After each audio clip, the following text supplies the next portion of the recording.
Good day sa inyo mga boss. Meron na naman tayo dito ang Keyon Sondra Biology Projector installation dito sa Toyota Hilux Conquest ni client. Ayan po. Ito po yung Keyon Sondra 2.0 o 2 inches diameter. Ayan po, 100% plug and play po yan. Ito po yung top of the line setup ni Keyon Sondra. Plug and play, walang pinutol, walang tinabas, walang binago sa wiring ng system. Ayan po. Sa kabila, ito po yung kabila. Maliwanag na maliwanag. Minabil ni sir ay color white. At ito po yung ating output. Ayan o. Maliwanag na maliwanag yan boss. Alright. Again, 100% play po yan. Wala pong nabago or pinutol sa wiring ng unit.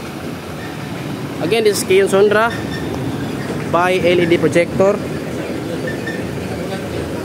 Ayan po. So ang ating mga projectors po ni Keyon Sondra ay mayroon pong high beam and low beam feature. Kapag nag high beam po yung headlight, sasabay po ang high beam ng ating paglamp. Ayan po, try natin. Ayan po ay low beam. Ayan po, high beam, sumasabay po sa high beam ng headlight. High beam, low beam, high beam. Ayan po, passing. Ayan po, low beam ng headlight, high beam headlight. So hindi po siya nakakasilaw sa kasalubong, no? Kasi mas pababa po siya sa low beam ng ating headlight. Ayan po, no? So again, this is Keyon Sondra. Available po dito sa Andre Auto Accessories mga boss. Alright. Sa mga gustong magpa-install mga boss, located tayo dito sa Diversion Road, Barapol, Misamis Oriental. Diversion Road po yan.